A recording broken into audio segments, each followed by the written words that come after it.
There's a reason why the most successful people in the world work in complete silence while everyone else is busy making noise about their plans. There's a reason why billionaires, world-class athletes and industry leaders rarely announce what they're working on until it's already done.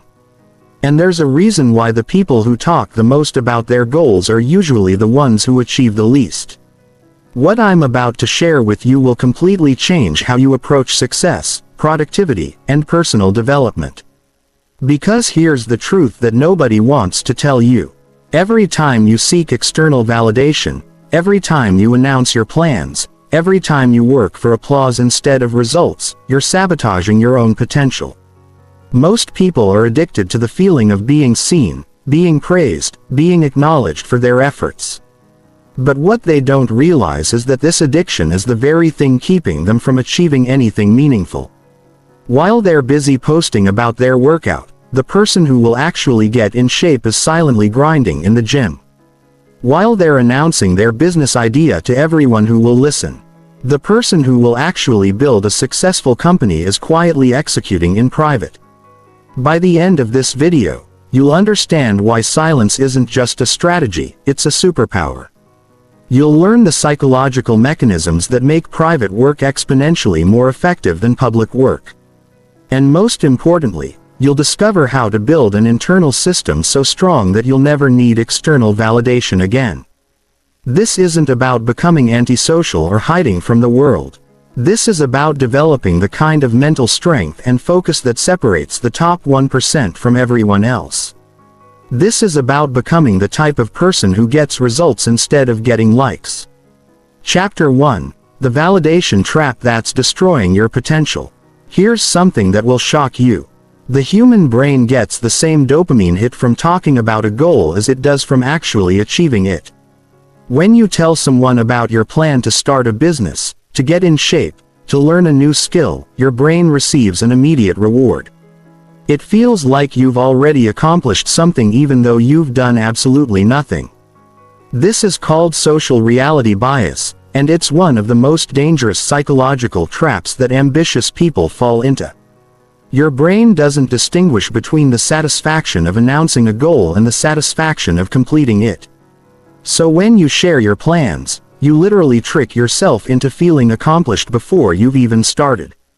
Think about it. How many times have you felt excited and motivated after telling someone about your latest project or goal? How many times did that excitement fade within days, leaving you wondering where your motivation went? This isn't a coincidence. You gave away your motivational energy in exchange for temporary social validation. But the damage goes deeper than just lost motivation. When you make your goals public, you unconsciously shift your focus from internal satisfaction to external approval. Instead of working because the work itself is rewarding, you start working for the recognition. Instead of measuring success by your actual progress, you start measuring it by how impressed other people seem. This creates a devastating cycle. You do a little work, then immediately seek validation for that work. You share your progress, get your dopamine hit, and then lose momentum because your brain thinks you've already been rewarded. Meanwhile, the person working in silence doesn't get that premature reward. So, they keep working until they achieve actual results. Every successful person understands this principle, even if they can't articulate it. Warren Buffett doesn't announce his investment strategies before he executes them. Elon Musk builds rockets and cars in private facilities before revealing them to the world. World-class athletes train in private for years before competing publicly. They understand that the energy you spend seeking validation is energy you're not spending on execution. The validation trap is particularly dangerous in our social media age. People have become addicted to the instant gratification of shares, likes, and comments. They post about their gym session before they've even finished their workout. They announce their business idea before they've even written a business plan. They share their goals as if the sharing itself is an achievement. But here's what they don't realize. Every time you seek external validation, you're essentially asking permission to feel good about yourself. You're giving other people control over your emotional state. You're making your confidence dependent on their approval. This is the opposite of the mental strength required for real success. The most dangerous part of the validation trap is that it feels productive. When you talk about your goals, when you post about your progress, when you seek advice and feedback, it feels like you're doing something important. Your brain interprets these social activities as progress toward your goal, but in reality, they're taking you further away from it. Consider the psychology of what happens when you announce a goal. First, you get immediate social recognition for your intention, which reduces your motivation to follow through. Second, you open yourself up to opinions, doubts, and discouragement from others. Third, you create external pressure that transforms intrinsic motivation into performance anxiety. Fourth, you shift your identity from someone who achieves to someone who talks about achieving. This is why most New Year's resolutions fail within weeks.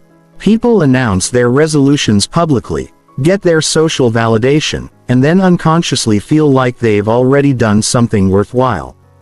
The brain's reward system has been activated prematurely, killing the drive that would have fueled actual progress. Successful people understand that there's a finite amount of mental energy available for any given goal. They can either spend that energy seeking approval or they can spend it on execution. They choose execution every single time. They understand that the satisfaction of surprising people with results is infinitely more rewarding than the fleeting pleasure of impressing people with plans. Chapter 2. The Neuroscience of Silent Excellence. Your brain operates fundamentally differently when you work in private versus when you work for an audience.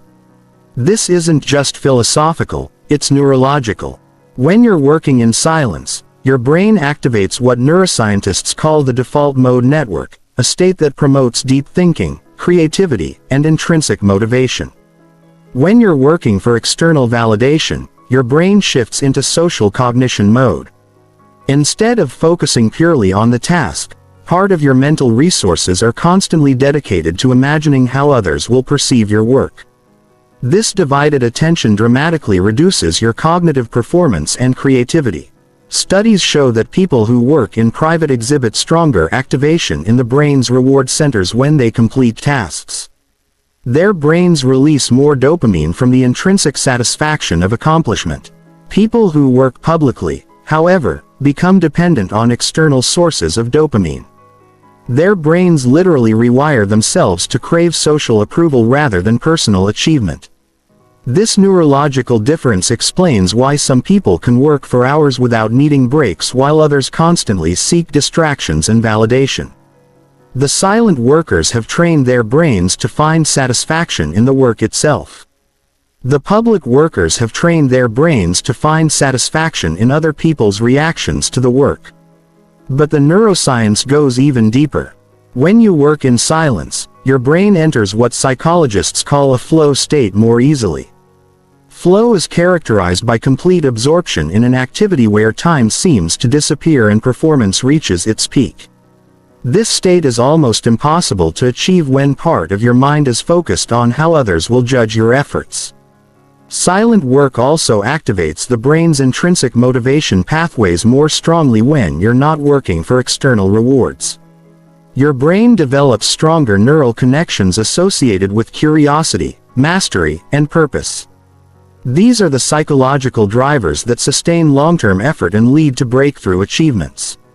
Consider what happens neurologically when you share your progress on social media. Your brain releases a small amount of dopamine when you post, anticipates more dopamine from likes and comments, and then either gets a larger hit if the response is positive or experiences disappointment if the response is poor. This creates an addictive cycle where your brain starts craving the next social media interaction rather than the next work session. Meanwhile, the person working in silence builds what neuroscientists call frustration tolerance. Their brain learns to persist through difficult periods without external reward.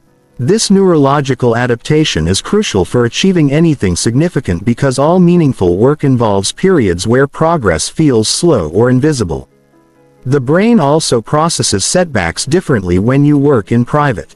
When you fail privately, your brain focuses on problem solving and learning from the experience. When you fail publicly, your brain focuses on managing social embarrassment and protecting your reputation. This difference in mental processing dramatically affects how quickly you can recover from mistakes and continue progressing. Another crucial neurological difference involves what psychologists call locus of control. People who work in silence develop an internal locus of control, meaning they believe their outcomes are determined by their own actions. People who work publicly develop an external locus of control, meaning they believe their outcomes are determined by other people's opinions and reactions. This might seem like a subtle distinction, but it has profound implications for mental resilience and long-term success. When you have an internal locus of control, setbacks feel temporary and controllable. When you have an external locus of control, setbacks feel permanent and overwhelming because you feel powerless to change other people's perceptions. The neuroscience also explains why silent workers tend to be more innovative. When you're not constrained by what others expect or approve of, your brain is free to explore unconventional solutions. You're not unconsciously limiting yourself to ideas that will be socially acceptable. This cognitive freedom is essential for breakthrough thinking. Silent work also develops what neuroscientists call cognitive endurance. Just like physical muscles grow stronger with resistance training, mental focus grows stronger with sustained private effort. People who work in silence for extended periods literally develop thicker prefrontal cortexes, the brain region responsible for sustained attention and self-control. Chapter 3. Why announcing your goals guarantees failure. When you announce a goal publicly, you're not just sharing information. You're fundamentally changing the psychological dynamics of achievement. You're transforming a personal journey into a public performance. And that transformation is almost always fatal to success. Here's the brutal truth. Announcing your goals satisfies your need for recognition before you've earned it. Your brain receives social acknowledgement for your intention, which reduces the psychological tension that drives action. This isn't a character flaw. It's basic human psychology. Your brain is designed to seek the most efficient path to feeling good. And if talking about goals provides that feeling, why would it motivate you to do the actual work? But the damage of goal announcement goes far beyond reduced motivation. When you make your goals public, you invite other people to become stakeholders in your journey. Suddenly, your progress isn't just about you anymore. It's about maintaining your image, managing other people's expectations, and dealing with their opinions about your methods and timeline. This external pressure fundamentally changes how you approach the work. Instead of focusing on effective strategies, you start focusing on strategies that look good to others. Instead of measuring progress by objective results, you start measuring progress by whether other people seem impressed. Instead of adjusting your approach based on what's working, you become locked into the version of the plan you announced publicly. The psychology of public commitment also creates what researchers call performance anxiety. When you know people are watching and evaluating your progress, your brain shifts from learning mode to performance mode. In learning mode, mistakes are valuable feedback that help you improve. In performance mode, mistakes become threats to your reputation that must be avoided at all costs. This shift from learning to performance is devastating for skill development. All meaningful growth requires experimentation, failure, and adaptation. But when you're performing for an audience, you become risk-averse. You stick to strategies you know you can execute rather than strategies that might be more effective but involve a higher risk of visible failure. Consider what happens when you announce a goal and then encounter obstacles. If you were working privately, you could quietly adjust your approach, change your timeline, or even pivot to a different goal entirely. But once you've announced your intention publicly, making changes feels like admitting failure. So instead of adapting intelligently, you double down on strategies that aren't working. Because changing course would require public acknowledgement that your original plan was flawed. The social psychology of goal announcement also invites unwanted advice and discouragement. As soon as you share your goal, everyone becomes an expert on your situation. They start telling you why it's too difficult, why you should try a different approach, or why they know someone who failed at something similar. Even well-meaning friends and family can undermine your confidence with their concerns and suggestions.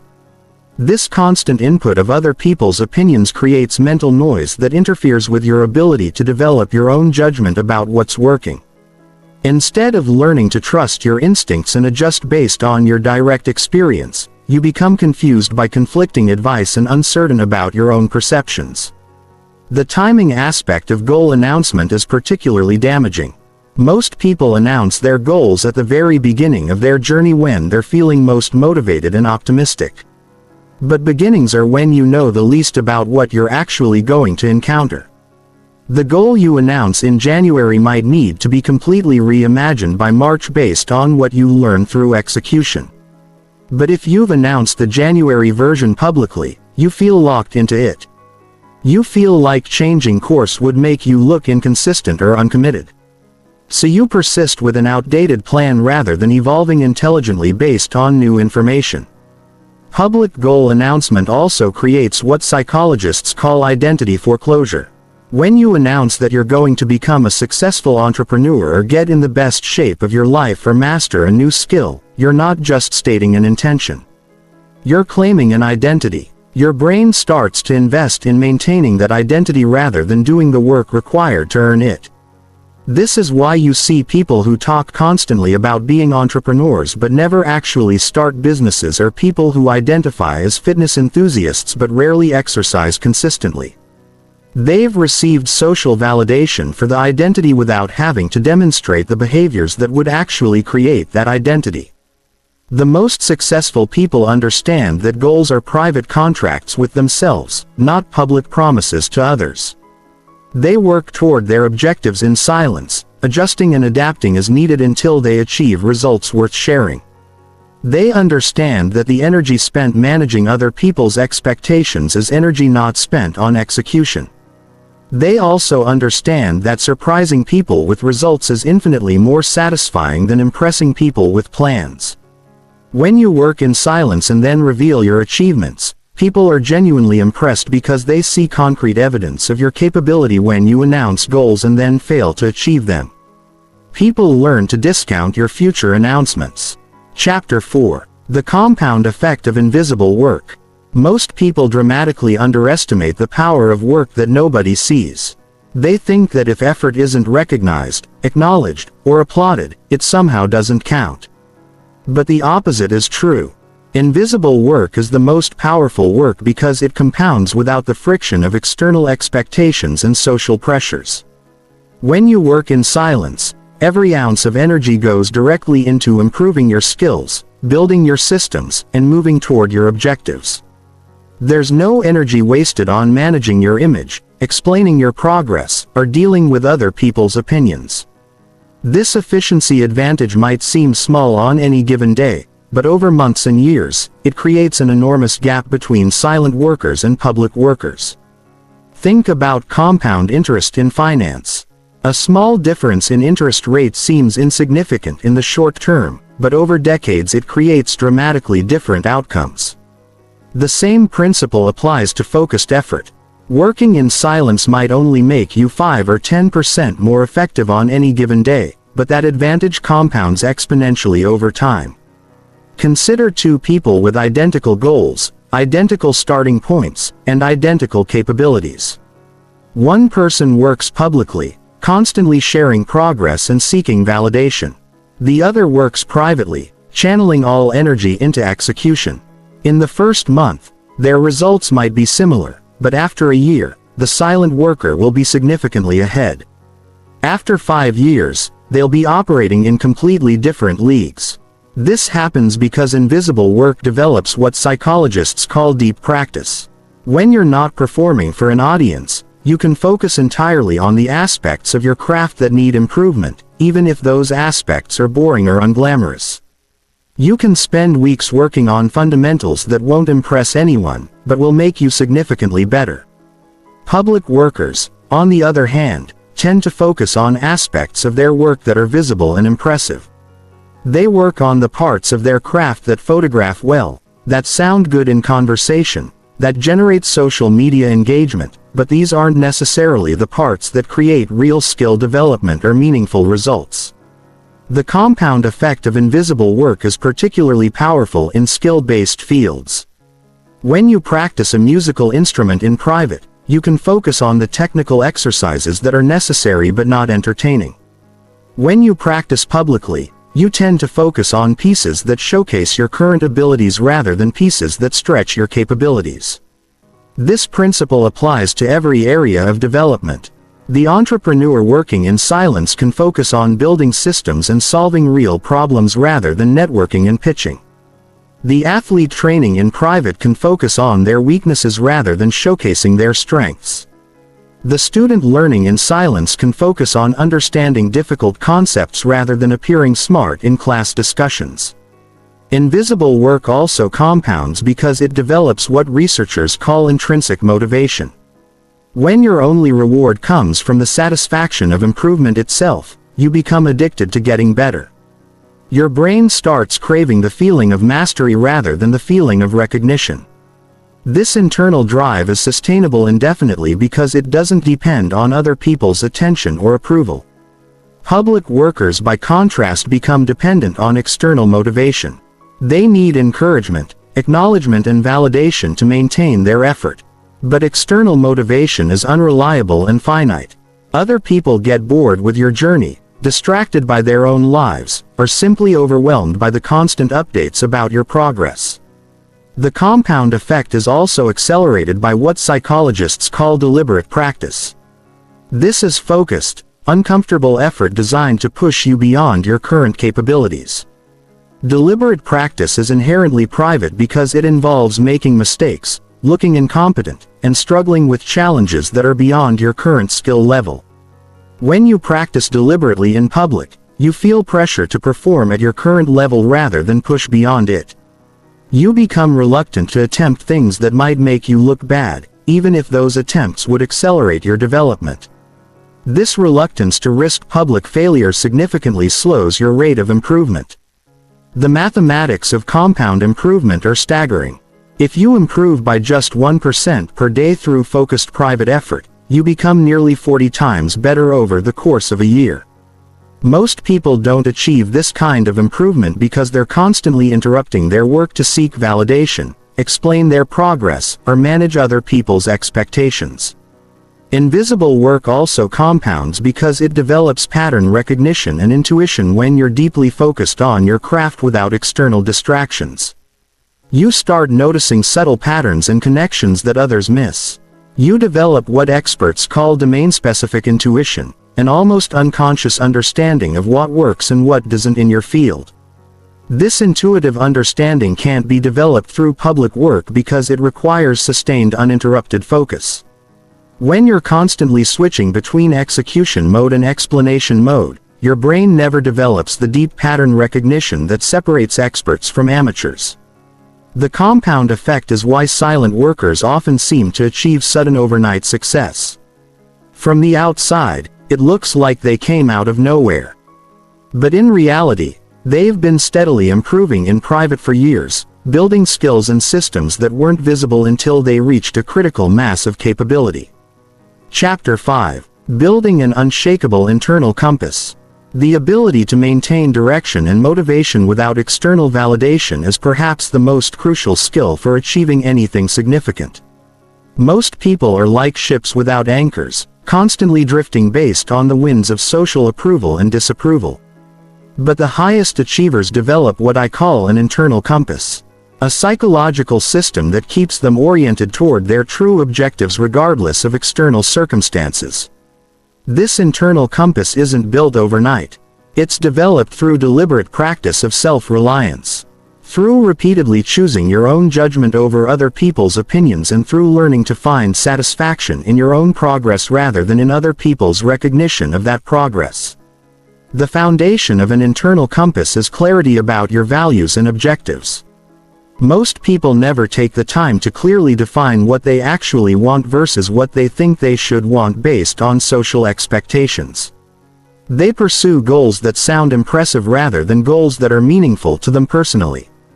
This misalignment between true desires and stated goals makes it impossible to develop genuine internal motivation. To build a real internal compass, you must first spend serious time in solitude away from the influence of other people's expectations. Honestly, examining what you actually want from your life. Not what would impress your parents. Not what would look good on social media. Not what would make you seem successful to your peers, but what would actually create a sense of purpose and satisfaction for you personally. This process of honest self-examination is uncomfortable because it requires confronting the gap between your authentic desires and the image you've been projecting to the world. Many people discover that they've been pursuing careers, relationships, and lifestyles that don't actually align with their core values. But this discomfort is necessary for developing genuine internal motivation. Once you have clarity about your true objectives, you must learn to measure progress using internal metrics rather than external validation. This means developing your own standards of quality, your own definitions of success, and your own methods for evaluating whether you're moving in the right direction. Internal metrics might include skills developed, problems solved, systems built, or personal growth achieved. These metrics are often invisible to others, but they're more reliable indicators of real progress than external measures like recognition, income, or social status. Building an internal compass also requires developing what psychologists call emotional self-regulation. This is the ability to maintain emotional equilibrium regardless of external circumstances.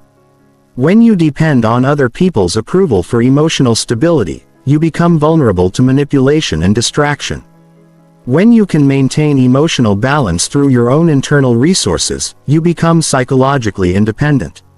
Emotional self-regulation is developed through practices like meditation, journaling, and regular solitude.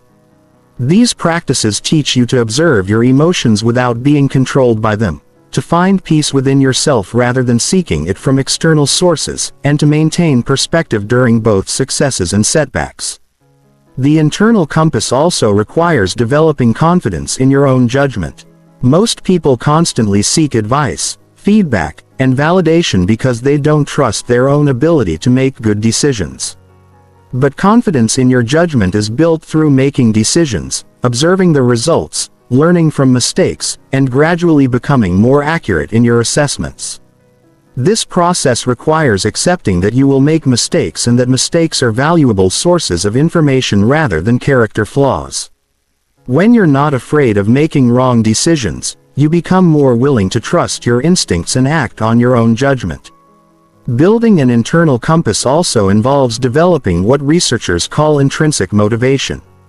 This is motivation that comes from the satisfaction of the activity itself rather than from external rewards.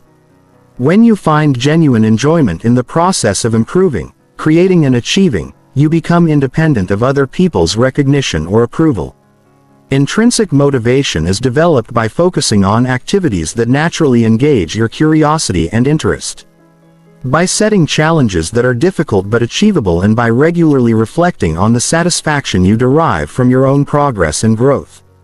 The internal compass must also include a long-term perspective that extends beyond immediate social feedback. Most people make decisions based on short-term social consequences rather than long-term personal outcomes. They choose paths that will be immediately approved by others rather than paths that will create lasting satisfaction and achievement. Developing a long-term perspective requires regularly imagining yourself 5, 10, or 20 years in the future and honestly evaluating whether your current choices will create the life you actually want to live. This long-term thinking helps you resist the temptation to make decisions based on immediate social approval. The strongest internal compass also includes what I call selective indifference. This is the ability to genuinely not care about other people's opinions on matters that don't affect them. When you become selectively indifferent to social approval, you free up enormous mental and emotional energy that can be redirected toward meaningful achievement. Selective indifference doesn't mean becoming antisocial or inconsiderate.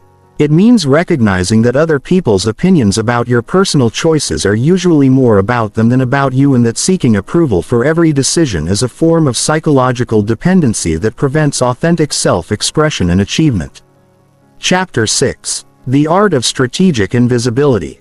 Strategic invisibility is not about hiding from the world or avoiding all social interaction. It's about becoming selectively visible only when visibility serves your objectives. It's about understanding that attention is a finite resource, and every moment you spend in the spotlight is a moment you're not spending in deep work. The most successful people in history understood this principle intuitively. They worked obsessively in private, building their skills and creating their masterpieces away from public scrutiny, only revealing their work when it was ready to make maximum impact. They understood that premature visibility often kills great projects before they have a chance to reach their full potential. Consider the psychology of what happens when you work publicly. Every decision becomes a performance. Every strategy must be justified to an audience. Every setback becomes a public failure that requires explanation and damage control. This constant performance pressure fundamentally changes how you approach your work, shifting your focus from effectiveness to appearance. When you practice strategic invisibility, you free yourself from these psychological constraints. You can experiment with unconventional approaches without worrying about how they'll be perceived. You can fail quickly and cheaply without managing public embarrassment. You can pivot and adapt based purely on what's working rather than what looks consistent with your public image. The art of strategic invisibility begins with understanding the difference between productive visibility and vanity visibility. Productive visibility serves specific purposes: attracting customers, building partnerships, recruiting talent, or sharing valuable knowledge. Vanity visibility exists only to feed your ego and generate social validation. Most people engage almost exclusively in vanity visibility. They share their daily routines, their workout plans, their reading lists, their productivity systems. None of this serves any practical purpose other than generating likes and comments. Worse, it broadcasts their strategies to competitors and invites unwanted advice from people who haven't achieved what they're trying to achieve. Strategic invisibility requires developing what I call selective disclosure. This means carefully choosing what information to share, with whom, and when. Instead of broadcasting everything to everyone, you share specific information with specific people who can help you achieve specific objectives. For example, instead of posting about your business idea on social media, you might share it privately with potential mentors, customers, or partners who can provide valuable feedback or support. Instead of announcing your fitness goals publicly, you might work with a personal trainer who can help you achieve them more effectively. This selective approach to sharing information has multiple advantages. First, you get higher quality feedback because you're talking to people with relevant expertise rather than random social media followers. Second, you avoid the psychological trap of premature validation.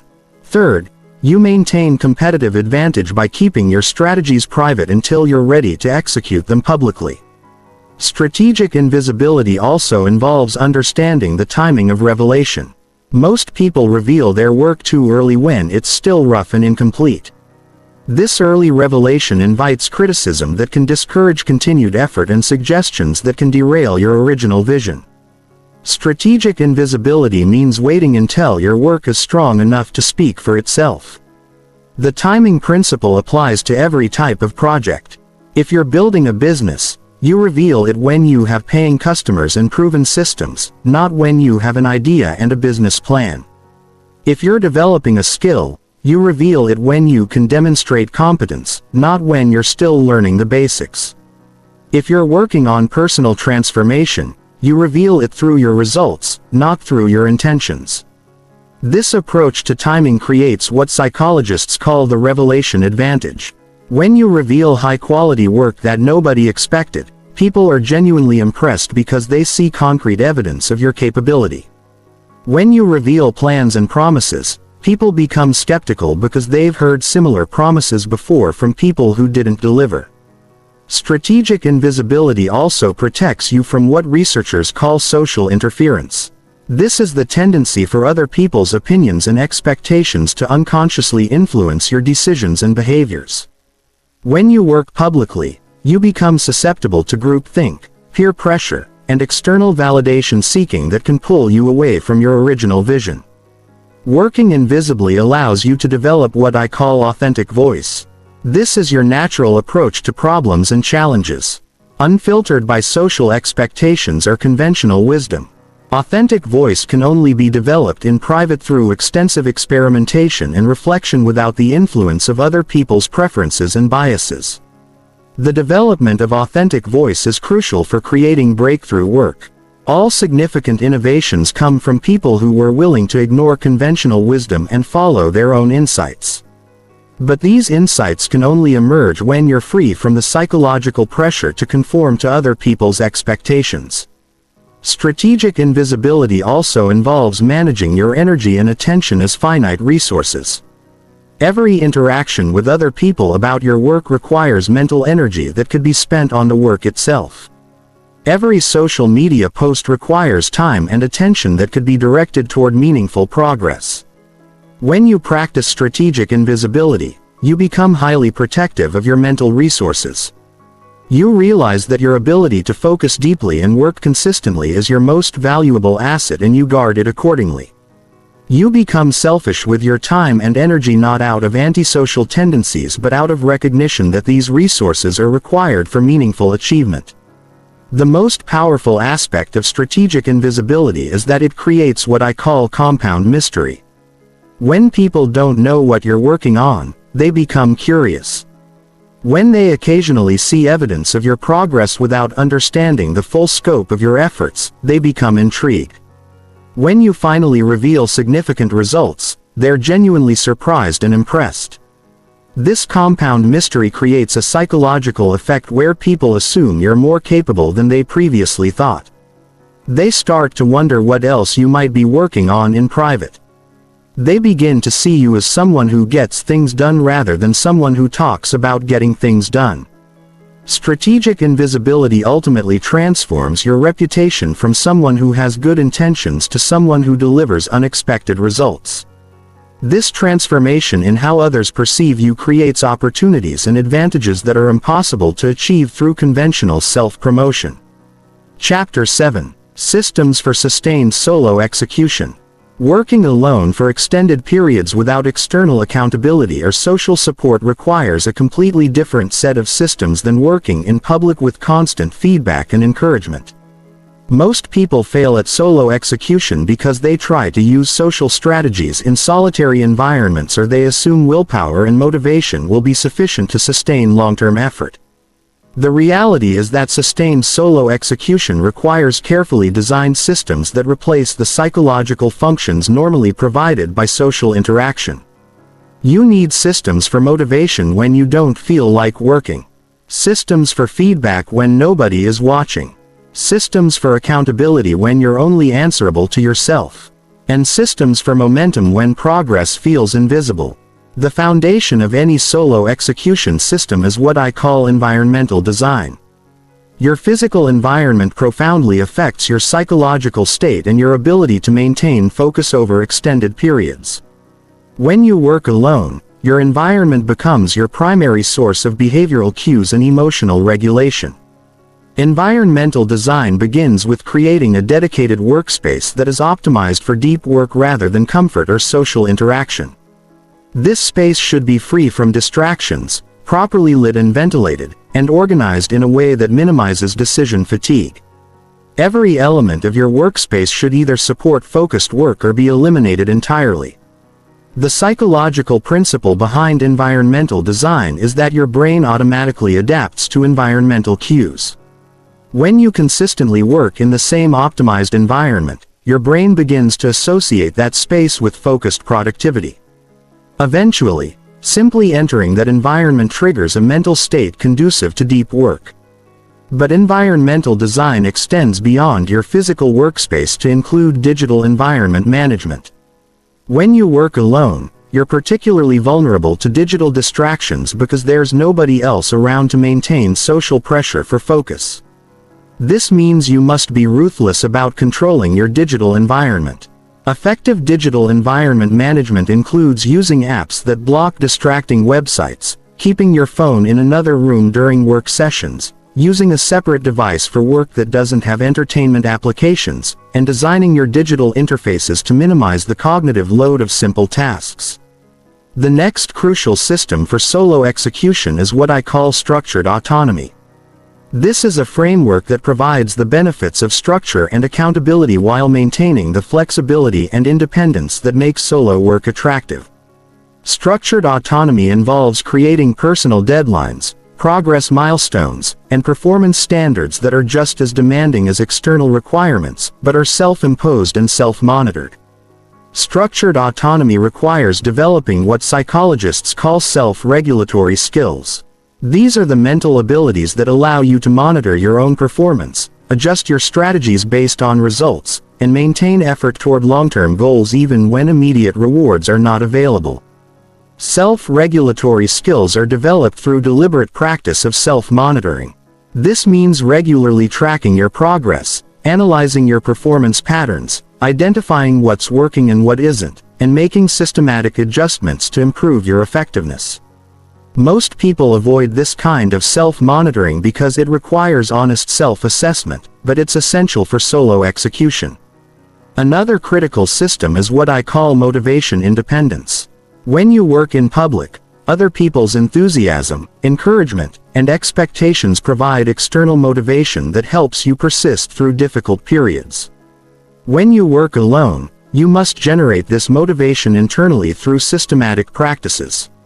Motivation independence is built through understanding your personal motivation triggers and designing systems that activate these triggers consistently.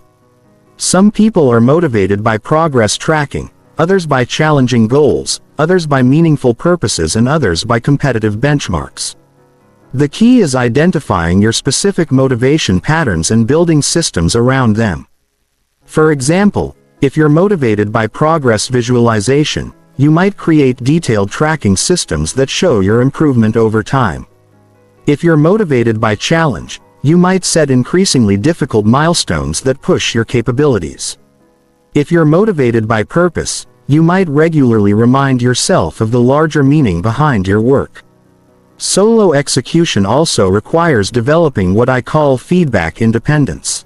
In social environments, other people provide constant feedback about your performance, helping you stay calibrated and adjust your approach. When working alone, you must create systematic feedback mechanisms that serve the same function. Feedback independence involves developing objective metrics for measuring your performance and regular practices for analyzing those metrics. This might include weekly performance reviews where you assess what you accomplished, what you learned, and what you want to improve. It might include regular testing of your skills to ensure you're actually improving rather than just putting in time. The most sophisticated feedback-independent systems include what researchers call deliberate practice protocols. These are structured approaches to skill development that involve identifying specific weaknesses, designing exercises to address those weaknesses, getting objective feedback on your performance, and continuously adjusting your approach based on results. Another essential system for solo execution is what I call energy management. When you work alone for extended periods, you don't have the natural energy breaks that come from social interaction. You don't have meetings, conversations, or collaborative activities that provide mental variety and emotional stimulation. This means you must deliberately design energy management practices that prevent burnout and maintain sustainable productivity. Energy management involves understanding your natural energy rhythms and designing your work schedule around them. Most people have specific times of day when they're most mentally sharp and other times when they're better suited for routine tasks. Solo execution requires matching your most important work to your peak energy periods and using low energy periods for maintenance tasks. Energy management also includes designing recovery practices that restore your mental and emotional resources. This might include physical exercise, meditation, time in nature, creative activities, or social interaction scheduled specifically to recharge your batteries for solo work. The final crucial system for solo execution is what I call momentum preservation. When you work alone, there's nobody else around to help you restart when you lose momentum. If you have a bad day, get distracted, or encounter obstacles, you must rely entirely on your own systems to get back on track. Momentum preservation involves creating what I call minimum viable progress standards. These are the smallest possible actions you can take on difficult days that still maintain forward movement toward your goals. The principle is that it's easier to maintain momentum than to recreate it from zero. Momentum preservation also includes developing what psychologists call implementation intentions. These are pre-planned responses to common obstacles and setbacks. Instead of improvising when you encounter difficulties, you have predetermined strategies for getting back on track quickly. Chapter 8. Mental Frameworks for Handling Isolation and Doubt. Working in silence inevitably brings you face to face with two psychological challenges that derail most people's solo efforts. The isolation that comes from working without social support and the doubt that emerges when you can't validate your progress through external feedback. These challenges are not character weaknesses. They're predictable psychological responses to solitary work that require systematic mental frameworks to overcome. The isolation challenge is particularly difficult because humans are fundamentally social creatures. We're evolutionarily designed to seek group membership and social validation. When you choose to work in isolation, you're essentially fighting against millions of years of evolutionary programming that associates solitude with danger and group exclusion with death. Understanding this evolutionary context is crucial for developing effective frameworks for handling isolation. Your brain's discomfort with prolonged solitude isn't irrational. It's adaptive. But this adaptive response is designed for survival in social groups, not for achievement in modern environments where deep work often requires extended periods of solitude. The first mental framework for handling isolation is what I call productive solitude reframing. Instead of viewing isolation as loneliness or social rejection, you learn to frame it as protected time for deep work and personal development. You transform the narrative from "I'm alone because I'm avoiding people" to "I'm alone because I'm choosing to invest in my future." This reframing requires conscious practice because your default mental patterns will tend toward the negative interpretation. You must deliberately remind yourself that your solitude is temporary, voluntary, and purposeful. You're not isolated because you're incapable of social connection. You're isolated because you're disciplined enough to prioritize long-term achievement over short-term social pleasure. Productive solitude reframing also involves recognizing that different types of people require different amounts of social interaction to function optimally. Extroverts typically need more frequent social contact, while introverts often find prolonged social interaction draining. Understanding your own social needs allows you to design isolation periods that challenge you without overwhelming you. The second framework for handling isolation is what I call delayed social gratification. This involves consciously postponing social rewards until after you've completed significant work. Instead of using social interaction as a distraction from difficult tasks, you use it as a reward for completing them. Delayed social gratification requires developing what psychologists call impulse control around social desires. When you feel the urge to text a friend, check social media, or engage in casual conversation, you acknowledge the urge without immediately acting on it. You promise yourself social interaction after you've completed a predetermined amount of work. This framework transforms social interaction from a distraction into a motivation tool. Instead of social needs interfering with your work, they become incentives that drive you to complete your tasks more efficiently. The social interaction becomes more enjoyable because you've earned it through productive effort. The third framework is developing what I call internal social connection. This involves building a rich internal dialogue that provides some of the psychological benefits normally derived from external social interaction. Internal social connection includes practices like journaling, self-reflection, and imaginary conversations with mentors or role models. Internal social connection is not about replacing real relationships. It's about developing the psychological self-sufficiency that allows you to work alone for extended periods without feeling completely isolated. When you have a strong internal dialogue, you can process thoughts and emotions without immediately needing external validation or feedback. The doubt challenge is equally predictable and potentially more destructive than isolation. When you work in silence, you don't have the constant external feedback that normally helps you calibrate whether you're making progress or wasting your time. This absence of feedback creates space for doubt to grow, often to the point where it paralyzes further effort. Doubt becomes particularly intense during what researchers call the valley of despair. This is the period in any learning or achievement process where you've moved beyond beginner's enthusiasm, but haven't yet reached visible competence. You're aware enough to recognize how much you don't know, but not skilled enough to see clear evidence of progress. The first framework for handling doubt is what I call evidence-based self-assessment. Instead of relying on feelings or other people's opinions to evaluate your progress, you develop objective metrics that provide clear evidence of improvement. These metrics might include skills practiced, problems solved, systems built, or specific capabilities developed. Evidence-based self-assessment requires identifying leading indicators of progress rather than just lagging indicators. Leading indicators are measurements that predict future success, while lagging indicators only confirm past results. For example, if you're learning a skill, leading indicators might include hours of practice, specific techniques mastered, or complexity of problems you can solve. Lagging indicators might include income earned or recognition received. Focusing on leading indicators helps you maintain confidence during periods when lagging indicators aren't yet visible. You can see clear evidence that you're moving in the right direction even when external results haven't materialized. The second framework for handling doubt is what I call historical progress review.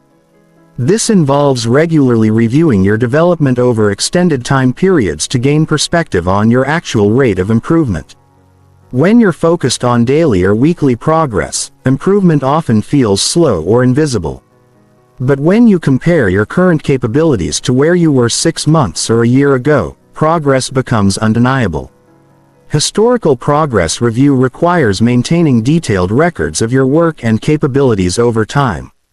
This might include work samples, performance measurements, reflection notes, or skill assessments. The key is creating objective documentation that allows you to see your development trajectory clearly. The third framework for handling doubt is what I call productive uncertainty tolerance.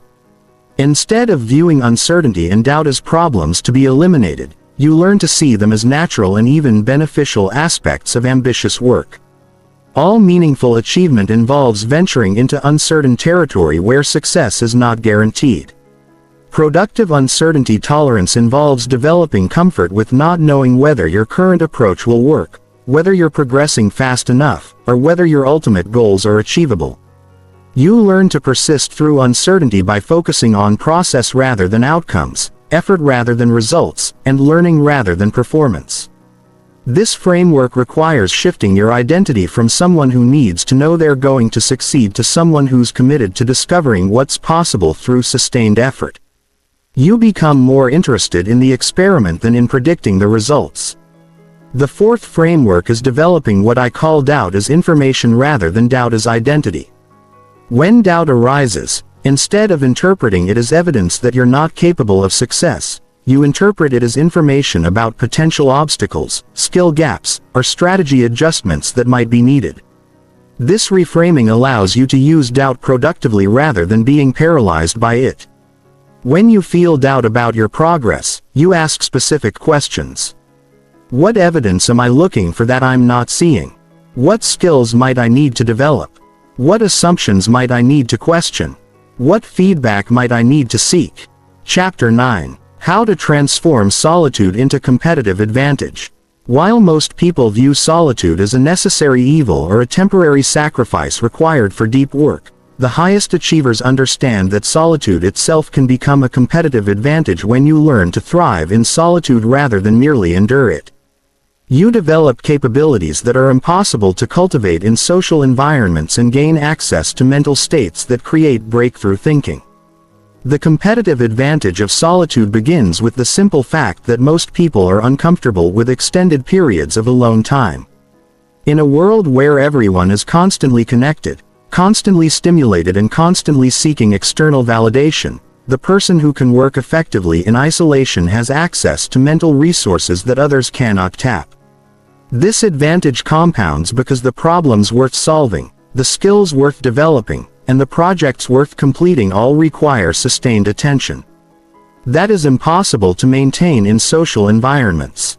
While others are fragmenting their attention across multiple conversations, meetings, and social interactions, you're developing the kind of deep focus that produces exponential rather than linear results. The first way to transform solitude into competitive advantage is through what I call depth amplification. When you're alone for extended periods, your mind naturally moves from surface-level processing to deeper levels of analysis and synthesis without the constant interruption of social interaction. Your brain can maintain focus on complex problems for hours at a time.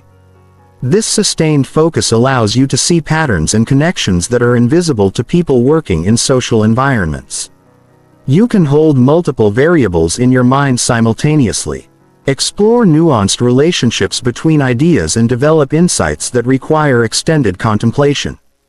These insights become competitive advantages because they're unavailable to people who never create space for deep thinking. Depth amplification also allows you to develop what researchers call domain expertise more rapidly than people who divide their attention between work and social interaction. When you can focus intensively on skill development without social distractions, you progress through the stages of competence much faster.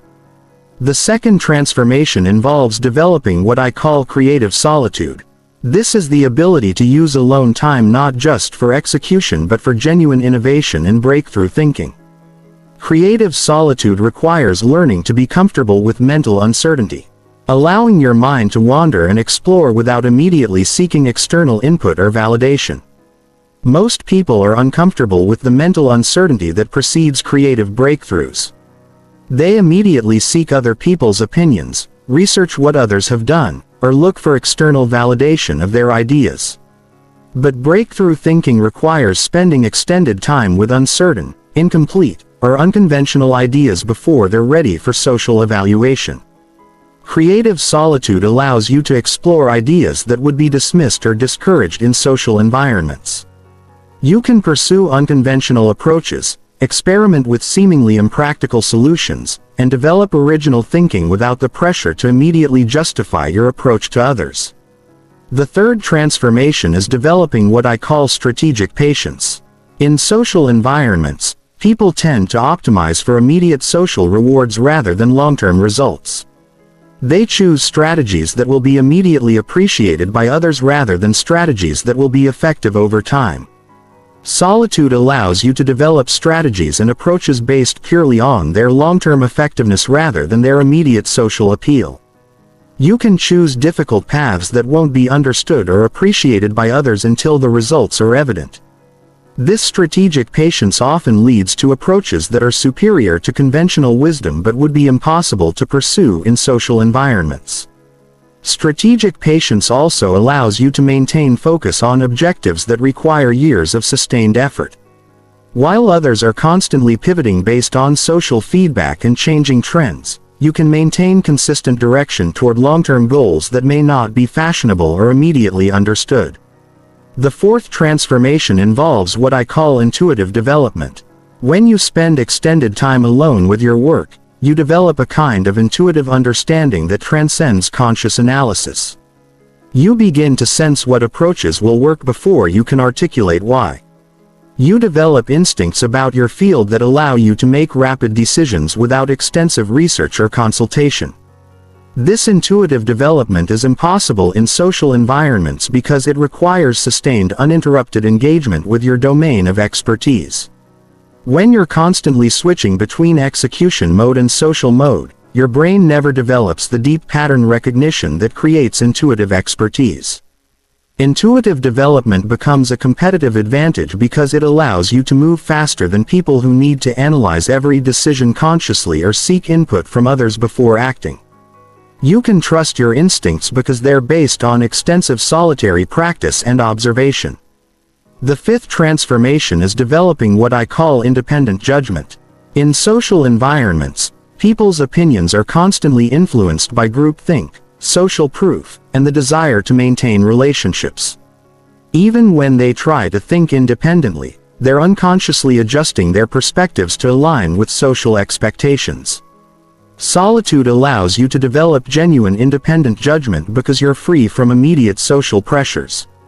You can evaluate ideas, strategies, and opportunities based purely on their merit rather than on how they'll be perceived by others. This independent judgment often leads to contrarian positions that prove to be correct over time. Independent judgment becomes a competitive advantage because most valuable opportunities and insights are contrarian by nature. If everyone recognized them as valuable, they would already be exploited. The ability to recognize value that others miss requires freedom from social consensus. The sixth transformation involves what I call emotional independence. In social environments, people's emotional states are constantly influenced by other people's moods, reactions, and energy levels. This emotional dependency makes it difficult to maintain consistent performance and decision-making quality. Solitude teaches you to generate positive emotional states internally rather than depending on external sources. You learn to find satisfaction in your own progress, excitement in your own discoveries, and motivation from your own sense of purpose. This emotional independence makes you more resilient and more consistent in your performance. The final transformation is developing what I call compound clarity. When you spend extended time alone with your thoughts and work, you gradually develop crystal clear understanding of your objectives, values, and priorities. This clarity is impossible to achieve in social environments because other people's perspectives constantly influence and cloud your thinking. Compound clarity becomes a competitive advantage because it allows you to make decisions quickly and maintain consistent direction over long periods. While others are confused by conflicting advice and changing social pressures, you have unwavering clarity about what you're trying to achieve and why. Chapter 10. The Psychology of Delayed Gratification Mastery. The ability to delay gratification is perhaps the single most important psychological skill for achieving anything significant. Every meaningful goal requires giving up immediate pleasures in exchange for future rewards that may not materialize for months or years. Yet, most people are psychologically incapable of sustained delayed gratification because they've never learned to manage the psychological discomfort that comes with deferred rewards. Working in silence is essentially an extreme form of delayed gratification. You give up the immediate pleasure of social recognition in exchange for the eventual satisfaction of achieving meaningful results. You sacrifice the constant dopamine hits of external validation for the deeper but delayed satisfaction of genuine accomplishment. Understanding the psychology of delayed gratification is crucial because willpower alone is insufficient for sustained effort over long periods. Delayed gratification requires systematic psychological strategies that make deferred rewards feel more real and immediate rewards feel less compelling. The first principle of delayed gratification mastery is what psychologists call temporal perspective. Most people have poor temporal perspective, meaning they experience immediate rewards as vivid and compelling, while future rewards feel abstract and uncertain. This psychological bias makes it extremely difficult to choose long-term benefits over short-term pleasures. Developing accurate temporal perspective requires regularly visualizing your future self and the consequences of your current choices. You must make future rewards feel as real and compelling as immediate rewards. This involves detailed mental rehearsal of achieving your goals, regular reflection on your long-term objectives, and conscious attention to the compound effects of daily choices.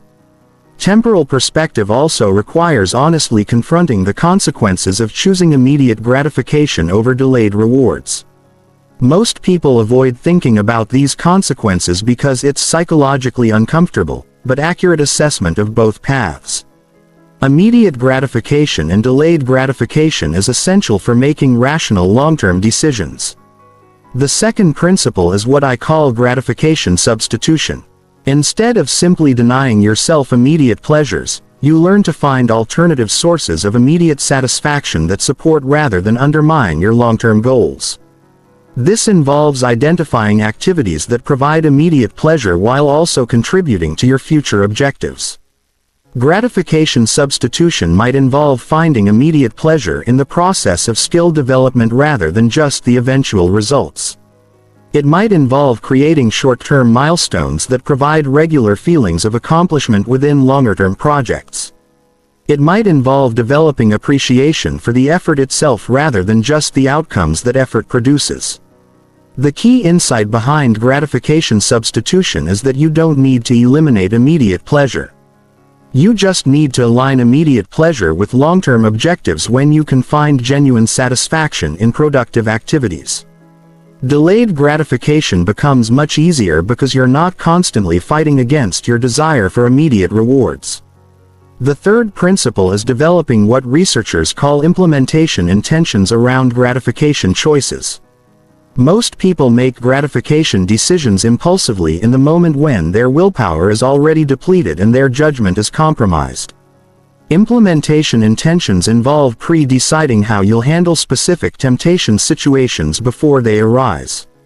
Implementation intentions might include pre-planned responses to social media urges, predetermined rewards for completing difficult tasks, or specific strategies for handling discouragement or boredom. The key is making these decisions when you're mentally fresh and motivated rather than when you're tired and tempted. This advanced decision dramatically improves your ability to stick to long-term plans because you're not relying on in-the-moment willpower to make good choices. You're implementing decisions that you made when you had better judgment and stronger motivation. The fourth principle is what I call progress amplification. Most people underestimate their progress toward long-term goals because progress is often invisible on a daily basis. This invisible progress makes it psychologically difficult to continue deferring immediate gratification because the delayed rewards don't feel real or achievable.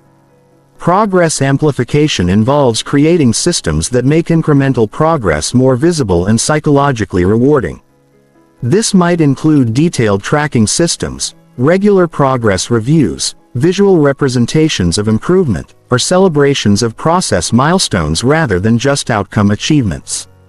The goal is to create a psychological sense of momentum and progress even when external results aren't yet visible. When you can see clear evidence that you're moving toward your goals, delayed gratification becomes easier because the future rewards feel more certain and achievable. The fifth principle is developing what psychologists call ego depletion resistance. Ego depletion is the psychological phenomenon where your willpower and self-control become weaker throughout the day as you use them to make decisions and resist temptations. Most people's delayed gratification ability deteriorates significantly when they're tired, stressed, or mentally depleted. Ego depletion resistance involves building psychological stamina through graduated challenges and developing systems that reduce the willpower required for good decisions. Instead of relying on constant willpower to resist temptations, you structure your environment and routines to minimize temptation exposure and make good choices easier. This might involve eliminating temptations from your environment, creating automatic systems that reduce decision fatigue, or scheduling your most challenging delayed gratification requirements during times when your willpower is strongest. The sixth principle is what I call compound identity development. Your ability to delay gratification is strongly influenced by your identity and self-concept. If you see yourself as someone who lacks self-control or someone who deserves immediate pleasure, delayed gratification will feel like deprivation or punishment. Compound identity development involves gradually building an identity as someone who finds satisfaction in long-term achievement rather than immediate pleasure. You consciously develop pride in your ability to defer gratification and view this ability as a core part of your character rather than a temporary sacrifice. This identity shift makes delayed gratification feel empowering rather than restrictive. Instead of feeling like you're denying yourself something good, you feel like you're expressing your values and character. The delayed gratification becomes a source of self-respect rather than self-denial. The final principle is understanding what researchers call the gratification paradox. The gratification paradox states that people who become skilled at delayed gratification actually experience more pleasure and satisfaction than people who constantly seek immediate gratification. This happens because delayed rewards are typically larger and more meaningful than immediate rewards, and because the process of earning rewards through effort creates deeper satisfaction than receiving them without effort. Understanding the gratification paradox helps you reframe delayed gratification from sacrifice to investment. You're not giving up pleasure. You're investing present effort to create greater future pleasure. You're not denying yourself rewards. You're choosing higher quality rewards that require more time to obtain. Chapter 11. The compound power of invisible systems. The difference between people who achieve extraordinary results and those who remain average isn't talent, luck, or even work ethic. It's the invisible systems they build behind the scenes that create exponential rather than linear progress. While most people focus on individual actions and daily habits, the highest achievers understand that systems are what transform effort into outcomes.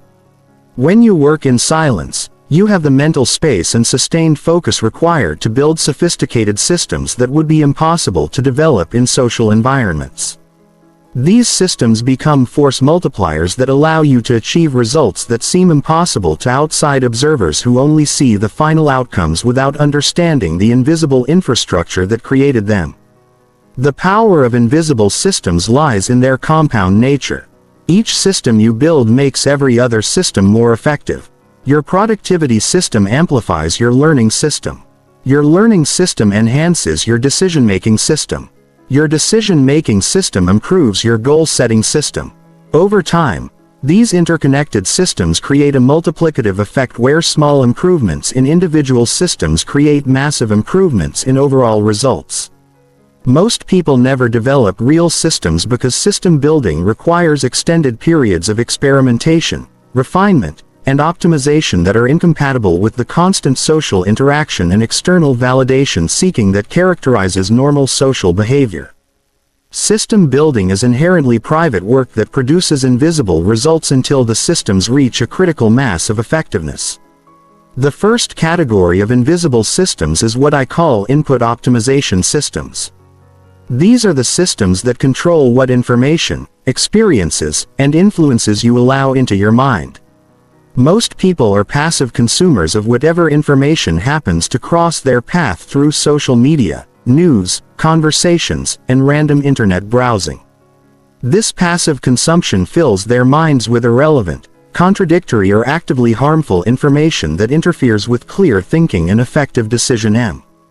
Input optimization systems involve becoming extremely selective about information sources.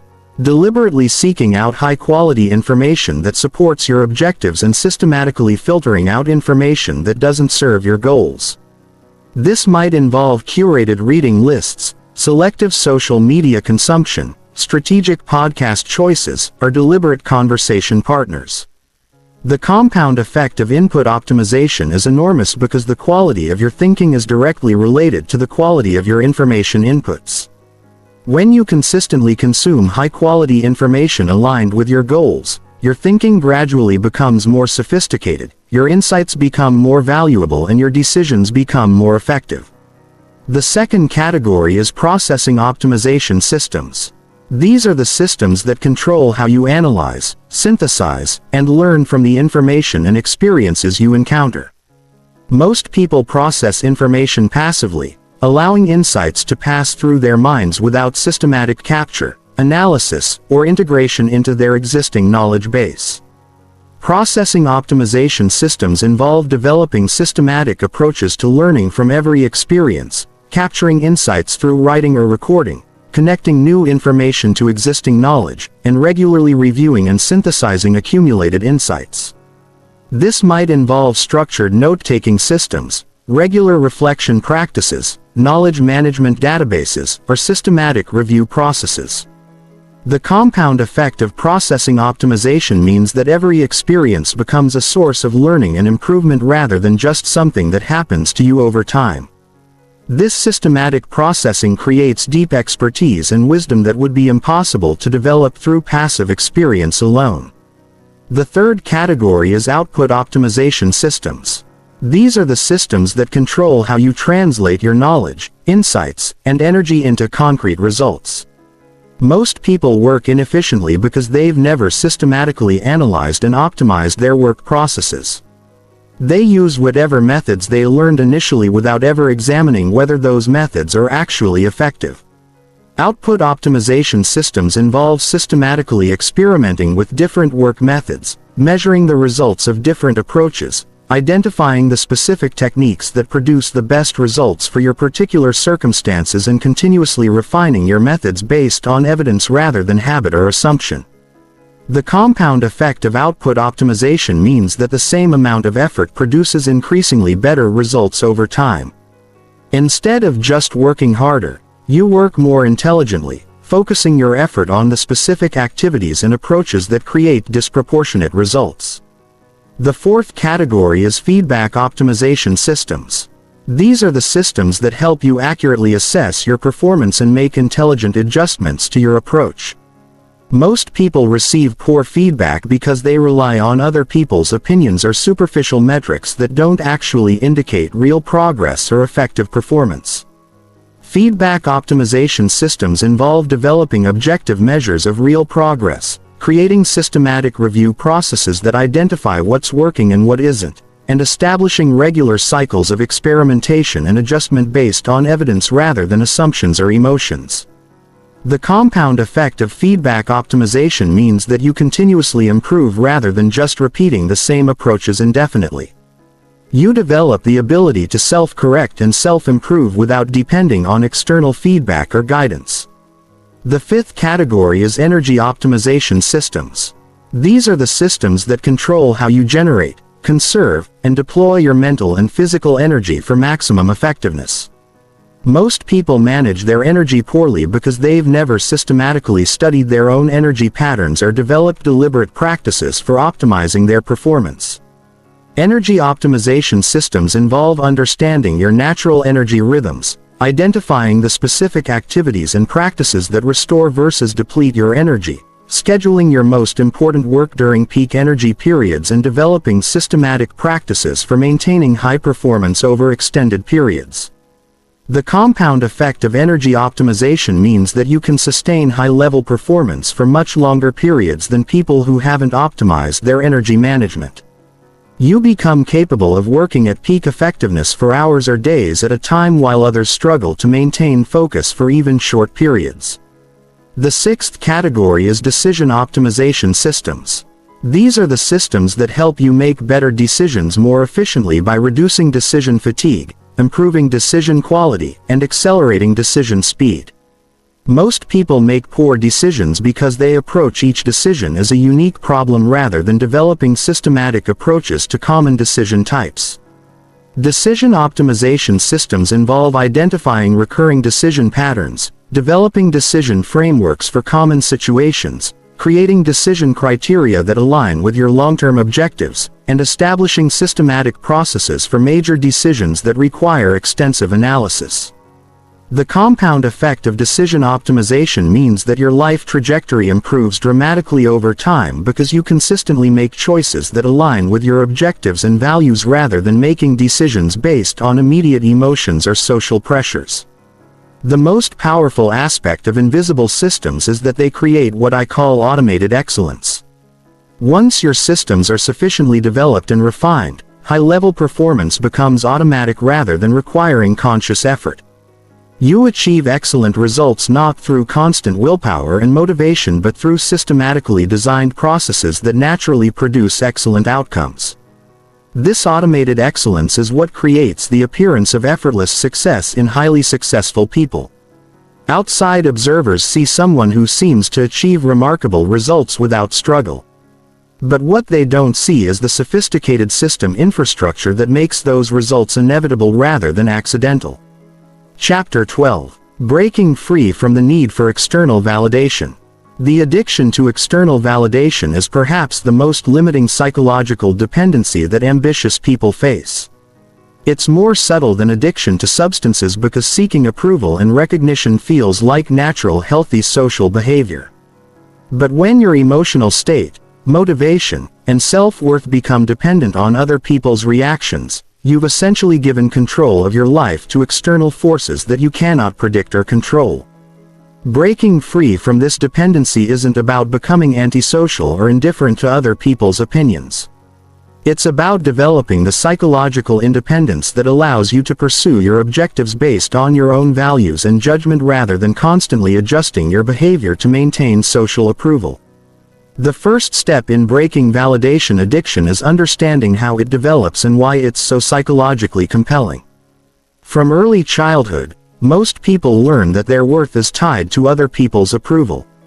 They receive attention and affection when they behave in ways that please others and experience withdrawal of attention when they don't conform to social expectations. This conditioning creates deep psychological associations between social approval and safety, belonging and self-worth. By adulthood, seeking validation feels like a survival necessity rather than a psychological choice. The brain interprets social disapproval as a threat to survival, triggering stress responses that make independent action feel dangerous and uncomfortable. Understanding this evolutionary context is important because it helps you recognize that validation seeking isn't a character flaw. It's a predictable response to evolutionary programming that's no longer adaptive in modern environments. Your discomfort with working independently isn't evidence that you're doing something wrong. It's evidence that you're challenging outdated psychological programming. The second step is developing what I call validation independence through systematic desensitization. This involves gradually exposing yourself to situations where you act based on your own judgment rather than social approval. Starting with low-stakes situations and gradually progressing to more significant decisions.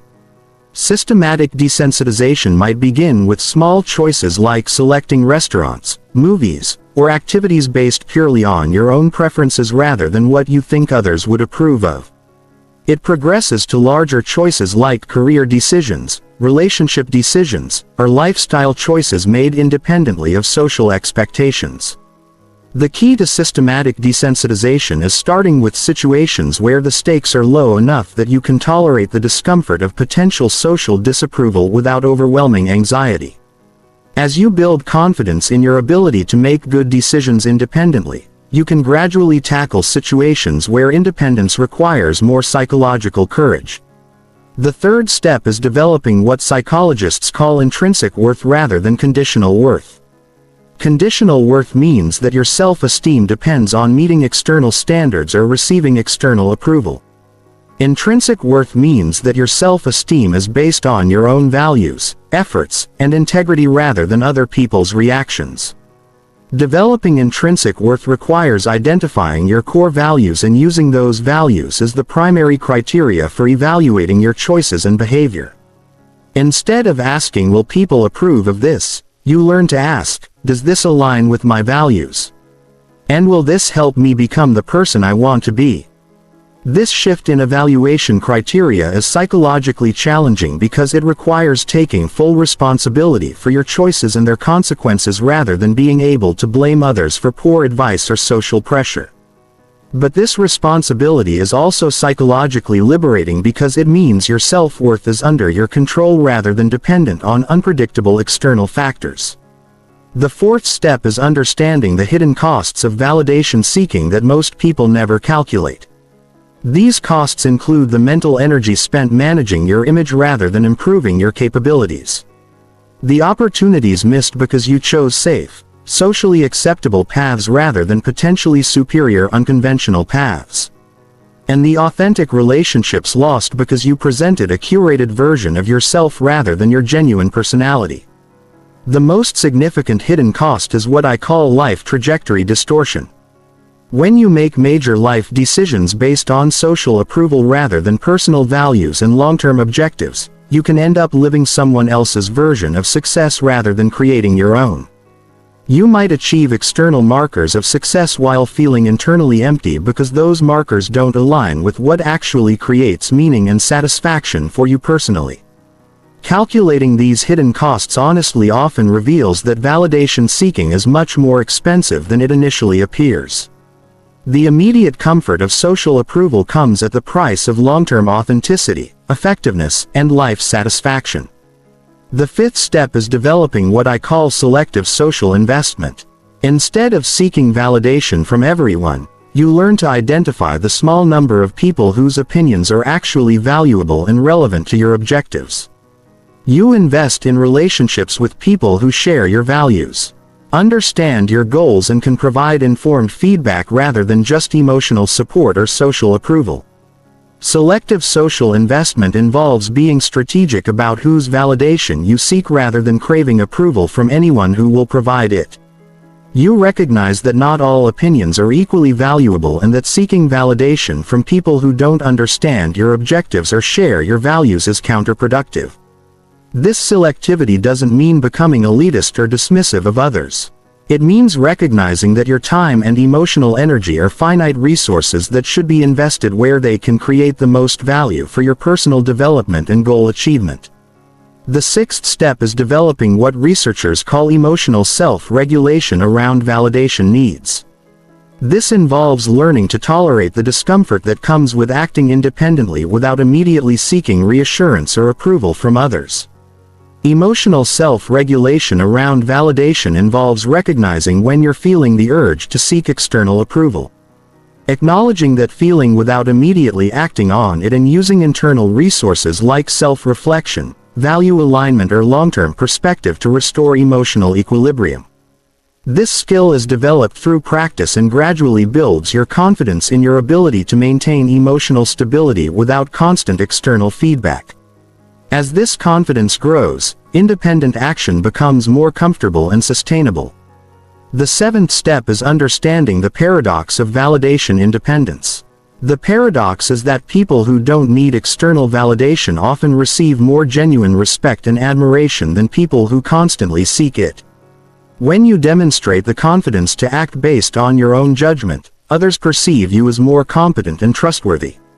This paradox occurs because validation seeking signals insecurity and dependence while validation independence signals confidence and competence.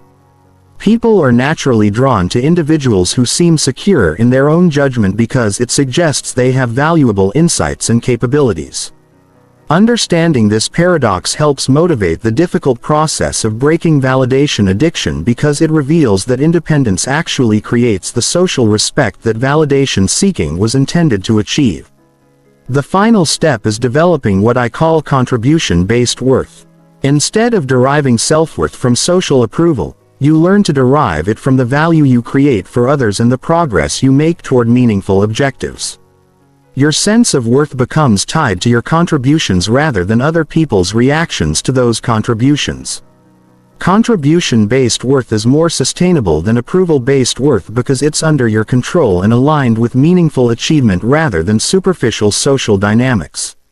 When your self-worth is based on the value you create, you naturally focus on developing capabilities and producing results rather than managing impressions. Chapter 13. The Silent Warrior's Daily Operating System. Creating sustainable excellence while working in silence requires a completely different daily operating system than the reactive socially driven approaches that most people use to structure their days. The Silent Warrior's operating system is designed around deep work, internal metrics, and systematic progress rather than social interaction, external validation, and reactive problem solving. This operating system isn't just a schedule or a set of habits. It's a comprehensive framework that coordinates your energy, attention, priorities, and recovery to create consistent high-level performance over extended periods. It's designed to function independently of external motivation, social support, or favorable circumstances. The foundation of the Silent Warrior's operating system is what I call intentional awakening. Most people begin their days reactively, immediately checking their phones, responding to messages, or consuming news and social media. This reactive beginning sets a pattern of external responsiveness that continues throughout the day, making deep work and independent thinking difficult to achieve. Intentional awakening involves beginning each day with a period of internal orientation before engaging with any external inputs. This might include meditation, journaling, exercise, reading, or simply quiet reflection. The specific activities matter less than the principle of starting your day from internal intention rather than external reaction. This internal beginning creates what psychologists call cognitive residue, where the mental state you establish in the morning influences your cognitive performance throughout the day. When you begin with focused intentional activities, your brain is primed for continued focus and intentionality. The second component is what I call strategic energy allocation. Instead of working randomly throughout the day or responding to whatever seems urgent, you systematically match your most important work to your peak energy periods and reserve low energy periods for routine tasks that don't require deep thinking. Strategic energy allocation requires understanding your personal energy patterns through systematic observation and experimentation. Most people have predictable periods when their mental clarity, creativity, and focus are naturally higher, but they waste these peak periods on low-value activities like email, social media, or routine administrative tasks. The Silent Warrior's operating system protects peak energy periods for the most important work while scheduling energy-depleting activities like meetings, phone calls, and administrative tasks during naturally lower energy periods. The third component is what I call deep work blocks. These are extended periods of uninterrupted focus on your most important objectives, protected from all forms of distraction and social interaction. Deep work blocks are typically 2 to 4 hours long and involve complete disconnection from phones, internet, social media, and other people. Deep work B blocks are where the real progress happens in any field that requires skill development, creative thinking, or complex problem solving. Most people never experience true deep work because they're constantly fragmenting their attention with small interruptions that prevent sustained focus. The Silent Warrior's operating system includes multiple deep work blocks per day scheduled during peak energy periods and protected with the same intensity that most people protect important meetings or appointments. The fourth component is what I call progress tracking systems. Instead of measuring your day's success by social interactions, external recognition, or busy work completion, you systematically track progress on your most important long-term objectives using specific, measurable criteria. Progress tracking systems include daily metrics that indicate whether you're moving toward your goals, weekly reviews that assess overall progress and identify needed adjustments, and monthly evaluations that examine whether your systems and strategies are producing the desired results. These tracking systems provide the feedback and motivation that most people derive from social interaction, allowing you to maintain direction and momentum without depending on external validation or recognition. The fifth component is what I call systematic recovery. Working in silence for extended periods requires more intensive recovery practices than typical social work because you don't get the natural mental breaks that come from conversation, meetings, and social interaction. Systematic recovery includes physical practices like exercise, sleep optimization, and nutrition management. Mental practices like meditation, reading and creative activities, and emotional practices like solitude, nature exposure, and activities that provide genuine pleasure and relaxation. The key to systematic recovery is treating it as seriously as you treat your work with specific time allocations, performance standards, and systematic improvement efforts. Recovery isn't just time off from work. It's active investment in your capacity for sustained high performance. The sixth component is what I call strategic social interaction. While the Silent Warrior minimizes social interaction during work periods, strategic social interaction involves deliberately scheduling specific types of social contact that support your objectives and well-being. Strategic social interaction might include conversations with mentors who can provide valuable guidance, collaboration with people who share your objectives, or relationships that provide emotional support and perspective. The key is being intentional about social interaction rather than using it as a distraction or procrastination tool. This intentional approach to social contact ensures that your relationships support rather than undermine your ability to work effectively in silence while preventing the isolation and loneliness that can derail solo efforts. The seventh component is what I call adaptive optimization. The Silent Warrior's operating system includes regular evaluation and refinement processes that allow you to improve your systems based on experience and changing circumstances. Adaptive optimization involves systematic experimentation with different approaches, measurement of results from these experiments, and implementation of improvements based on evidence rather than assumptions or habits. This continuous improvement approach ensures that your operating system becomes more effective over time rather than becoming a rigid routine that loses effectiveness as your skills and circumstances change. The eighth component is what I call contingency planning. Working in silence means you can't rely on other people to help you handle obstacles, setbacks, or unexpected challenges.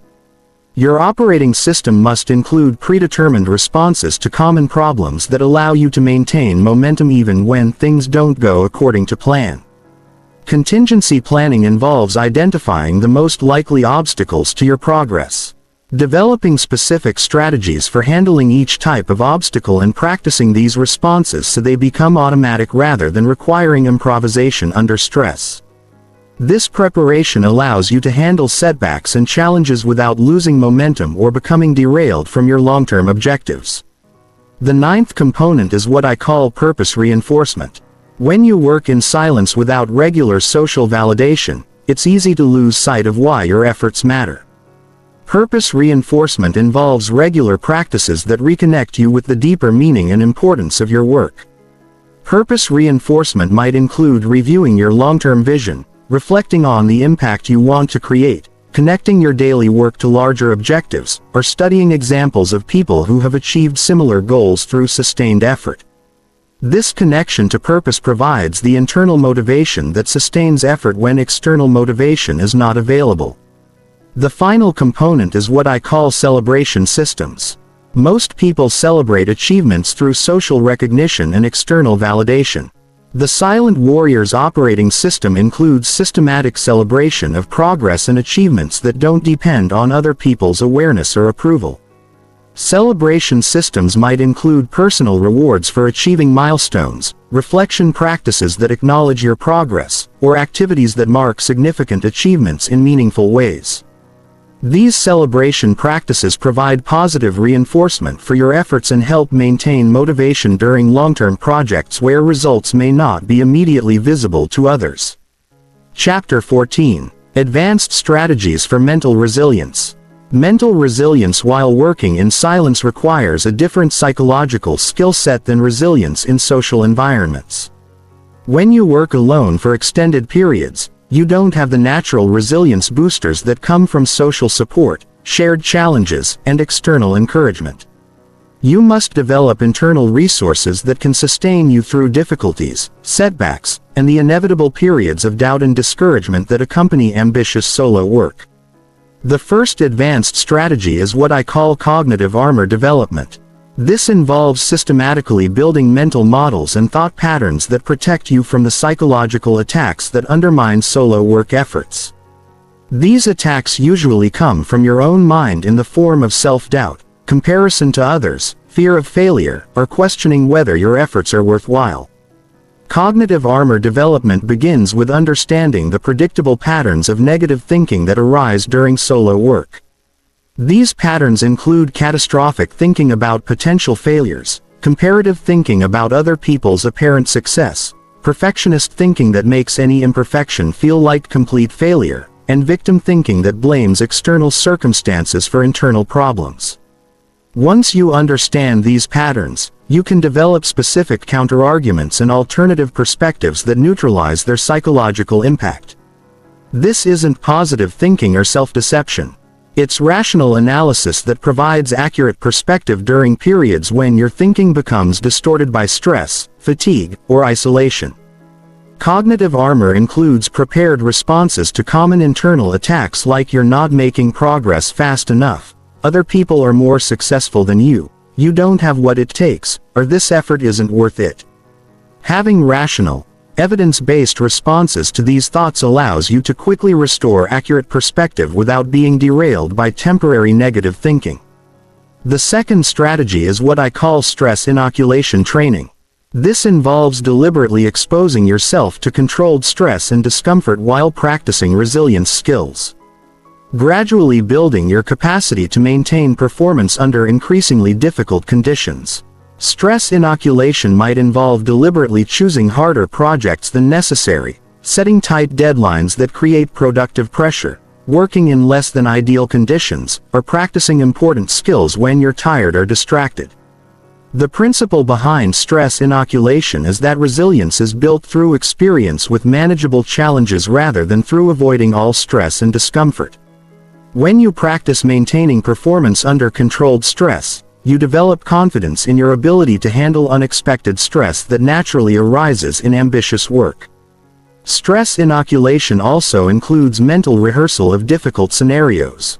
Imagining how you would respond to setbacks, failures, or unexpected obstacles. This mental preparation reduces the psychological shock of actual difficulties and helps you respond more effectively when challenges arise. The third strategy is developing what psychologists call psychological flexibility. This is the ability to adapt your mental approach based on changing circumstances while maintaining core objectives and values.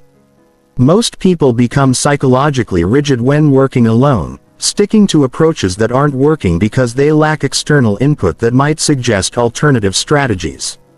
Psychological flexibility involves regularly questioning your assumptions about what methods are necessary or effective, experimenting with different approaches to the same objectives, and being willing to change strategies based on results rather than attachment to particular methods.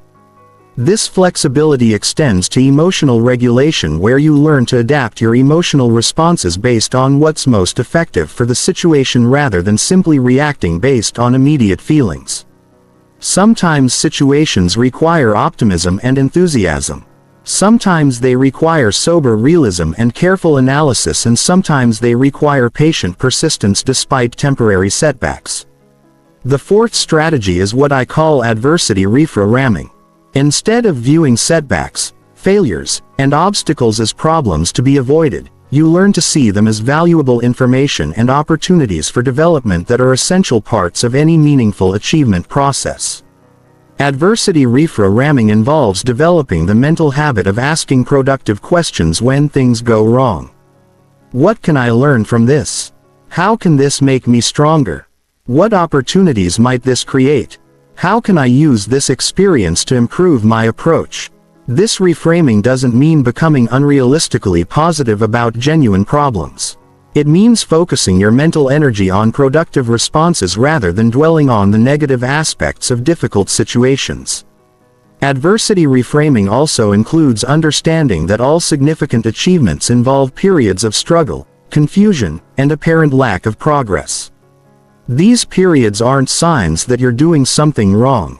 They're normal parts of the achievement process that require persistence rather than course correction. The fifth strategy is developing what I call internal anchor points. These are core beliefs, values, and identity elements that remain stable regardless of external circumstances or temporary results. When you work in silence, you don't have the external anchors that most people use to maintain psychological stability during difficult periods. Internal anchor points might include commitment to specific values like integrity or excellence, belief in your capacity for growth and learning, or identity as someone who persists through difficulties. These anchor points provide psychological stability. When external results are disappointing or uncertain, the strength of your internal anchor points determines how much external turbulence you can tolerate without losing psychological equilibrium.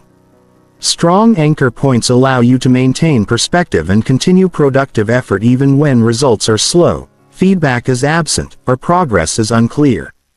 The sixth strategy is what I call resilience cycling. This involves understanding that resilience isn't a constant state, but a dynamic process that requires regular renewal through specific practices and experiences. Resilience cycling includes recognition that your psychological resources naturally fluctuate based on factors like energy levels, recent experiences, and external stressors. Instead of expecting constant resilience, you learn to recognize when your resilience is low and take specific actions to restore it. Resilience restoration might involve physical practices like exercise or sleep, mental practices like meditation or reading, emotional practices like solitude or creative activities, or spiritual practices like reflection on purpose and meaning. The seventh strategy is developing what researchers call post-traumatic growth mindset. This involves viewing difficult experiences not just as obstacles to overcome, but as opportunities for developing capabilities and perspectives that wouldn't be possible without those challenges. Post-traumatic growth mindset includes appreciation for the ways that working through difficulties develops psychological strength, wisdom, and empathy that become valuable resources for future challenges.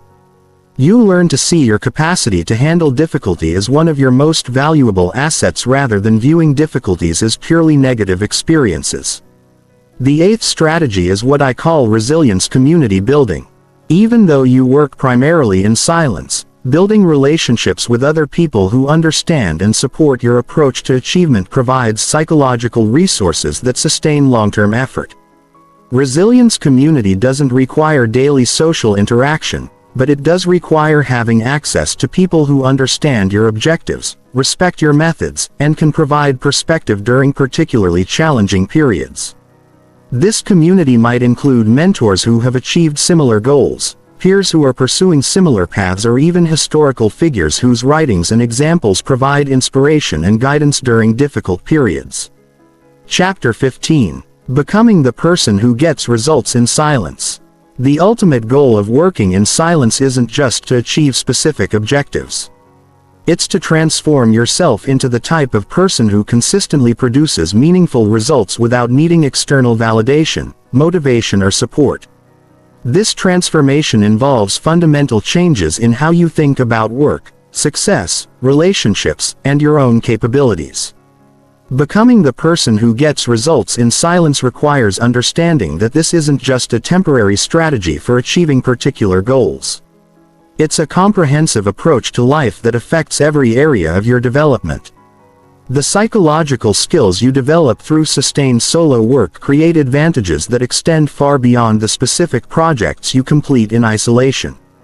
The first aspect of this transformation is developing what I call outcome independence. This means deriving satisfaction from the quality of your effort and the integrity of your process rather than from external results or recognition. Outcome independence doesn't mean you don't care about results. It means your emotional stability and motivation aren't dependent on achieving specific outcomes within specific time frames.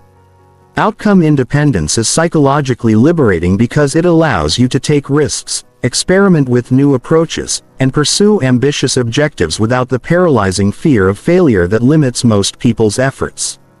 When your sense of worth isn't tied to immediate results, you can maintain effort through the inevitable periods of slow progress or temporary setbacks that accompany meaningful work. This independence also allows you to pursue objectives that might take years to achieve because you're not dependent on regular external validation to maintain motivation. You can work toward goals that won't be understood or appreciated by others until they're completed, giving you access to opportunities and approaches that social workers cannot pursue. The second aspect is developing what researchers call intrinsic motivation mastery. This is the ability to find genuine satisfaction in the process of improvement, creation, and achievement itself, independent of external rewards or recognition. Intrinsic motivation mastery involves developing appreciation for the subtle satisfactions that come from skill development, problem solving, and meaningful contribution.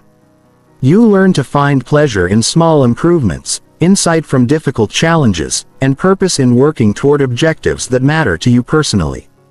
This internal source of motivation is infinitely more sustainable than external motivation because it's under your control and available in any circumstances. External motivation depends on other people's attention and approval, which are unreliable and often absent during the most important periods of your work. The third aspect is developing what I call strategic patience mastery. This involves maintaining long-term perspective and consistent effort even when progress feels slow or results are invisible to outside observers. Strategic patience mastery includes understanding that all meaningful achievements require extended periods of effort before results become visible. Accepting that most improvement happens gradually rather than suddenly, and maintaining faith in your process even when you can't see immediate evidence of progress. This patience allows you to pursue strategies and objectives that require years of development, giving you access to achievements that are impossible for people who need constant visible progress to maintain motivation. The fourth aspect is developing comprehensive self-reliance. This doesn't mean avoiding all help or collaboration. It means having the psychological resources to maintain direction and effort without depending on other people for motivation, guidance, or emotional support. Comprehensive self-reliance includes the ability to make decisions confidently based on your own judgment. Maintain emotional equilibrium without constant social interaction. Find solutions to problems through your own resources and research, and sustain motivation through internal rather than external sources. This self-reliance makes you more valuable in collaborative situations because you contribute strength rather than needing support, and it makes you capable of pursuing objectives that don't have established social support systems. The fifth aspect is developing what I call authentic confidence. This is confidence based on actual capabilities and demonstrated results rather than social validation or positive self-talk. Authentic confidence is built through repeatedly choosing difficult challenges, working through them systematically, and observing your ability to handle whatever difficulties arise. Each time you successfully complete a challenging project in silence, you develop deeper confidence in your ability to handle future challenges. This confidence is more stable than socially derived confidence because it's based on evidence of your actual capabilities rather than other people's opinions, which can change unpredictably based on factors beyond your control. The sixth aspect is developing what researchers call creative independence. This is the ability to generate original ideas, solutions, and approaches without needing constant input, validation, or collaboration from others.